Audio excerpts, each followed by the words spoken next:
सबको जय मसीह की। मैं जसपाल एक बार से फिर आप लोगों के सामने परमेश्वर का वचन लेकर उपस्थित हूँ। आज का मेरा टॉपिक है मेरा घाव असाध्य है। अय्यूब की किताब अध्याय 34 वचन 6 में परमेश्वर का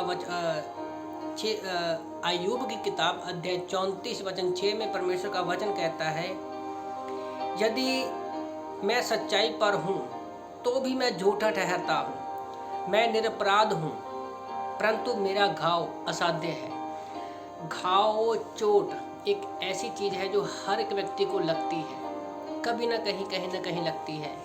पर चोट आत्मिक मानसिक और शारीरिक भी हो सकती है। तो अय्यूब की कहानी हम सबको पता है कि उसको एक ऐसा घाव मिला है, एक ऐसी चोट लगी है। बाइबल में वो दूसरी चोट हम किसी की लाइफ में भी नहीं देखते ऐसी, कि कैसे वो एक भयानक पीड़ा में गया। तो आज मैं बात करने वाला हूँ दो ऐसे लोगों के बारे में जिनको ये घाव असाध्य है, ऐसी दर्द, ऐसी पीड़ा जो सहने से बाहर है। इस मैसेज के खत्म होने के बाद आप देखना कि आप कहाँ पर हैं। जैसे मैं अय्यूब की पीड़ा के साथ यीशु मसीह की पीड़ा की भी तुलना कर रहा हूँ, जिसमें काफ़ी चीज़ें एक समान है। जैसे यहाँ पर अय्यूब को क्या है, आत्मिक, मानसिक और शारीरिक पीड़ा मिल रही है।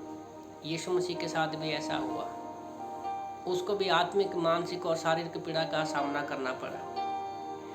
दूसरा है यीशु मसीह के जैसे अय्यूब का परिवार, 10 बच्चे गए, संपत्ति गई, उसकी पत्नी छोड़ के चली गई।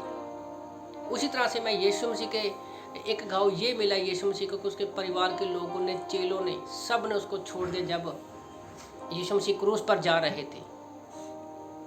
तीसरा पॉइंट मैं लिख रहा था, अय्यूब ने अपना सब कुछ खोया, कुछ भी नहीं था, वो एक शून्य था। वो मैं यीशु मसीह के बारे में सोच रहा था। फिलिपियों की किताब अध्याय 2 वचन 5 से 11 में हम लोग देखते हैं कि वो अपना ईश्वरीय रूप छोड़कर बिल्कुल शून्य दास बन गया हमारे लिए। चौथा पॉइंट मैं लिख रहा था, अय्यूब परमेश्वर की नज़र में खरा था, सीधा था, परमेश्वर का भय मानने वाला और बुराई से दूर रहने वाला था। यीशु मसीह भी सेम परमेश्वर का बेटा था, वो बुराई से दूर रहा, मुंह से एक छल की बात भी नहीं निकाली। क्योंकि मत्ती की किताब अध्याय 17 वचन 5 में हम देखते हैं, परमेश्वर ने कहा कि ये मेरा एक बेटा, मेरा प्रिय पुत्र है, तुम इसकी सुनो। मैं सिर्फ यहाँ पर कंपैरिजन कर रहा हूँ एक घाव की, एक पीड़ा की। अय्यूब एक इंसान है, उसको व्यक्तिगत ताड़ना मिली, हमारे जीवन में भी व्यक्तिगत ताड़ना रहती है। सिर्फ मैं वो बताने की कोशिश कर रहा हूँ कि यीशु मसीह को भी सारी इन चीज़ों का, पीड़ाओं का सामना करना पड़ा। जैसे अय्यूब कहता है कि मैं निरपराध हूँ। हाँ, वो अपनी नज़र में, क्योंकि वो एक अपने घर का याजक था, वो अपने लिए, अपने परिवार के लिए बलियाँ चढ़ाता था। तो उस समय के कानून और नियम के अनुसार क्या था, वो निरपराध था। तो यीशु मसीह भी उसके ऊपर भी कोई अपराध नहीं था, पर वो हमारे पापों के लिए पापी बना, उसके ऊपर हमारे अपराध आए और वो पूरी दुनिया के लिए मारा गया, गाड़ा गया और तीसरे दिन मुर्दों में से जिंदा हो गया।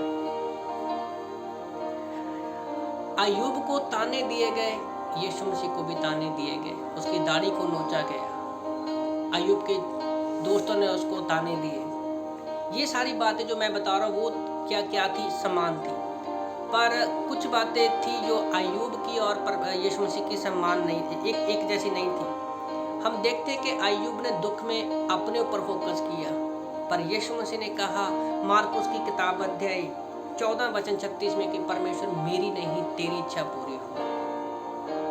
उसी तरह से हम देखते हैं कि पर दोनों का अंत बिल्कुल अच्छा था। अय्यूब को परमेश्वर ने सारी चीज़ें डबल दी और यीशु मसीह को परमेश्वर ने सबसे ऊंचा किया। तो आप लोगों को मैं इस छोटे से मैसेज के द्वारा उत्साहित करना चाहता हूँ कि हमारे पास घाव है और यही हमारे विश्वास की सच्ची परीक्षा है। तो हम कहाँ पर हैं, आप सोच सकते हैं। इन वचनों से प्रभु आपको आशीष दे।